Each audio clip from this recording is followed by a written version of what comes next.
जय हिंद साथियों, वंदे मातरम।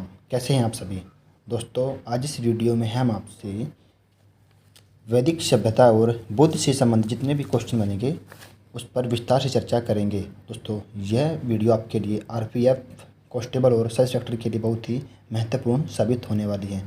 दोस्तों, आप किसी भी एग्ज़ाम के लिए इस वीडियो को आप देख सकते हैं। शुरू करते हैं।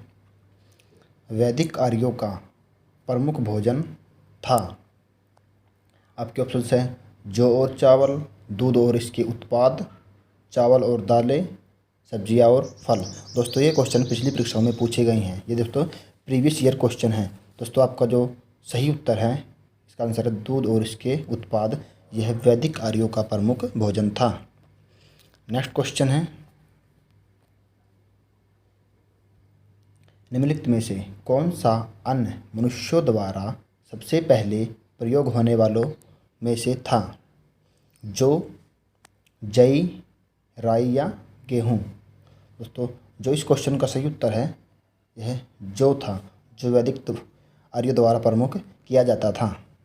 पहले इसका उपयोग इसमें जौ को पीसकर इसमें दूध मिलाकर सत्तू के रूप में इसको खाया जाता था। नेक्स्ट क्वेश्चन है, वैदिक लोगों द्वारा किस धातु का प्रयोग पहले किया गया था? चांदी का, सोने, लोहा या तांबे का? इसका जो सही उत्तर है तांबे का प्रयोग सर्वप्रथम किया गया था और उत्तर वैदिक काल में आने के बाद लोहे का प्रयोग किया जाने लगा मुख्य रूप से।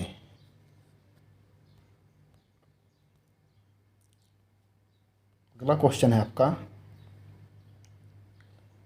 वैदिक काल में आर्यनी किसकी देवी हैं? पृथ्वी की, पवन की, वन की या उषा काल की?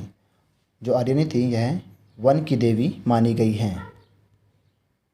अगला क्वेश्चन है, किन तीन वेदों को संयुक्त रूप से वेदत्रयी कहा गया है? दोस्तों, मुख्य रूप से जो तीन वेद हमारे ऋग्वेद, सामवेद और यजुर्वेद, इसको हम वेदत्रयी कहा गया है। दोस्तों, जो हमारा चौथा वेद है अथर्ववेद, इसको हम त्रिवेद में नहीं कहते, यह चौथा वेद है। इसे जादू टोना के मुख्य रूप से बनाया गया था। चौथा क्वेश्चन है यानी छठा क्वेश्चन दोस्तों, आर्य सभ्यता में मनुष्य के जीवन के आयु के आरोही क्रम अनुसार निम्नलिखित चरणों में से कौन सा विकल्प सही है? दोस्तों, आप इसको ध्यान से पढ़ सकते हैं। जिसका सही उत्तर होगा, सबसे पहले आएगा ब्रह्मचर्य, फिर गृहस्थ, वानप्रस्थ और बाद में संन्यास। सही उत्तर है ऑप्शन ए। दोस्तों, अगर वीडियो अच्छी लग रही है तो प्लीज़ वीडियो को लाइक कर दें और चैनल को सब्सक्राइब कर दें दोस्तों, और अपने दोस्तों के साथ दोस्तों इस वीडियो को ज़्यादा से ज़्यादा शेयर करें। अगला क्वेश्चन है, आरंभिक वैदिक काल में वर्ण व्यवस्था आधारित थी? शिक्षा पर, जन्म पर, व्यवसाय पर या फिर प्रतिभा पर? दोस्तों, जो उत्तर वैदिक आरंभिक वैदिक काल में वर्ण व्यवस्था थी यह व्यवसाय पर आधारित थी। जो जैसा व्यवसाय करता था वह उसकी वर्ण व्यवस्था कहलाती थी। नेक्स्ट है, निम्नलिखित में से कौन सी जनजातीय सभा सामान्य रूप से जनजातीय सरदार के चुनाव में शामिल होती थी? दोस्तों, इसमें मुख्य दो समितियाँ थीं, एक समिति और एक सभा। दोस्तों, जो उसमें मुख्य सभा थी वो तो नंबर 1 एक हमारी सभा थी और जो दूसरी थी समिति। दोस्तों, जो इस क्वेश्चन का आंसर है समिति, इसका राइट आंसर है। अगला क्वेश्चन है, राज्याभिषेक समारोह का विवरण निम्नलिखित में से किसमें किया गया है? जो राज्याभिषेक समारोह का वर्णन है यह हमारे ऐत्रेय ब्राह्मण में किया गया है। सही उत्तर है ऑप्शन सी। नेक्स्ट है, वैदिक युग में राजा अपनी जनता से जो कर वसूल करते थे उसे क्या कहते थे? उसे हम बलि कहते थे, विदत कहते थे, वर्मन कहते थे या फिर कर कहते थे? दोस्तों, हम इसको बलि कहते थे। जो जनता से कर वसूला जाता था उसको हम कहते थे बलि। नेक्स्ट क्वेश्चन है, निम्नलिखित में से किस विदुषी ने वाद विवाद में अजेय याज्ञवल्क्य को चुनौती दी थी? दोस्तों, किसने दी थी? यह गार्गी नाम की एक विदुषी महिला थी, बहुत ही पढ़ी लिखी महिला थी, इसलिए उन्होंने अजेय याज्ञवल्क्य को चुनौती दी थी। इसमें मुख्य रूप से अपाला भी, घोषा, लोपामुद्रा जैसी स्त्रियाँ भी थी जो बहुत ही पढ़ी लिखी और आजीवन अविवाहित थी। नेक्स्ट क्वेश्चन है, निम्नलिखित में से किस नदी को वैदिक काल में परुष्णी के नाम से जाना जाता था? दोस्तों जो परुष्णी को मुख्य रूप से क्या था, परुष्णी को रावी को ही परुष्णी कहा जाता था। और दोस्तों जो चेनाब थे इसको हम क्या कहते थे, चेनाब को हम अस्किनी कहते थे। और सतलुज को क्या है दोस्तों, शतुद्री, सतलुज को हम कहते थे शतुद्री। और जबकि व्यास को हम क्या कहते थे, विपाशा के नाम से जाना जाता था। नेक्स्ट है, भारत के राष्ट्रीय प्रतीक पर उल्लिखित सत्यमेव जयते शब्द किस उपनिषद से लिया गए हैं? दोस्तों जो ये लिया गया है ये मुंडक उपनिषद से लिया गया है। ये हमारा राष्ट्रीय प्रतीक पर लिखा गया है। यही इसका मतलब होता है सत्य की ही जीत होती है। मुंडक उपनिषद से दोस्तों सही उत्तर है मुंडक उपनिषद।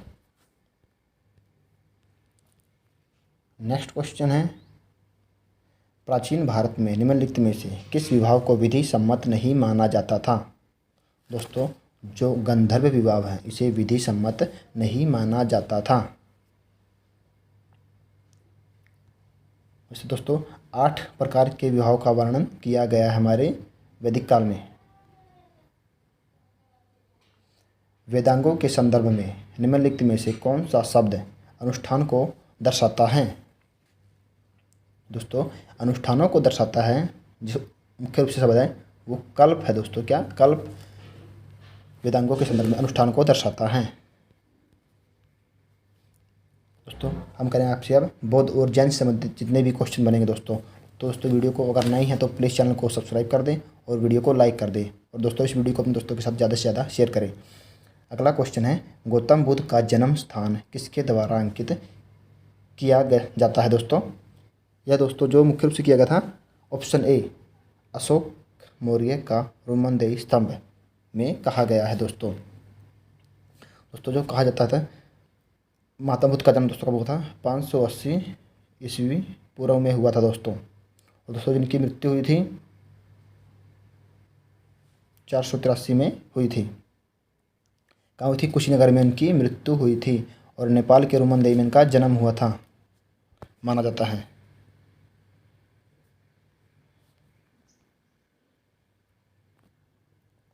अगला है, बुद्ध किस वंश से संबंधित थे? दोस्तों बुद्ध थे जो हमारे शाक्य कुल से संबंधित थे। इनके पिता शाक्य शुद्धोधन थे। इनके पिता का नाम शुद्धोधन था और माता का नाम महामाया था। और प्रजापति गौतमी ने इनका पालन पोषण किया था, पालन पोषण। नेक्स्ट है, प्रथम बौद्ध परिषद कहाँ आयोजित की गई थी? दोस्तों जो प्रथम बौद्ध परिषद आयोजित की गई थी यह राजगृह में आयोजित की गई थी। और दूसरी हमारी वैशाली में आयोजित की गई थी। और तीसरी पाटलिपुत्र में। और चौथी कहाँ गई थी दोस्तों, कश्मीर में आयोजित की गई थी। 1, 2, 3 और 4। दोस्तों इस क्वेश्चन को आप ध्यान से पढ़ सकते हैं। अगला है, 5वीं बौद्ध परिषद का आयोजन किसने किया था? दोस्तों इस क्वेश्चन का आंसर आपको कमेंट बॉक्स में देना है।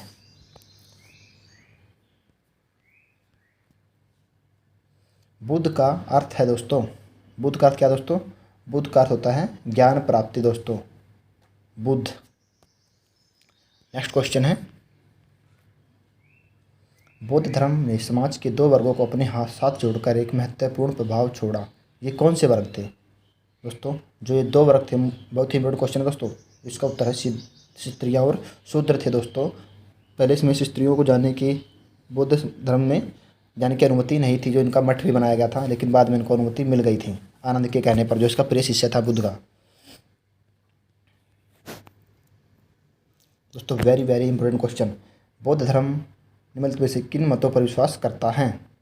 ऑप्शन ए दुनिया दुखों से भरी है, लोगों को दुख उसकी इच्छाओं के कारण होते हैं, यदि इच्छाओं पर काबू पा लिया जाए तो निर्वाण मिल जाएगा।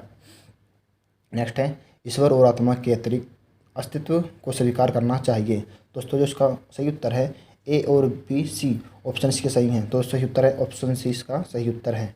और जो चौथा इसका आंसर है ईश्वर और आत्मा, ये दोस्तों गलत है। नेक्स्ट है, धातु से बने सिक्के किसके सबसे पहले प्रकट हुए थे? ये दोस्तों किसके काल में? ये दोस्तों बुद्ध के काल में ही प्रकट हुए थे। धातु से बने सिक्के दोस्तों सर्वप्रथम बुद्ध के काल में ही प्रकट हुए थे दोस्तों। बने थे दोस्तों वैसे ये गुप्तों के काल, ये यूनानियों के समय में आए थे, लेकिन जो बने हमारे यहाँ बुद्ध के काल के।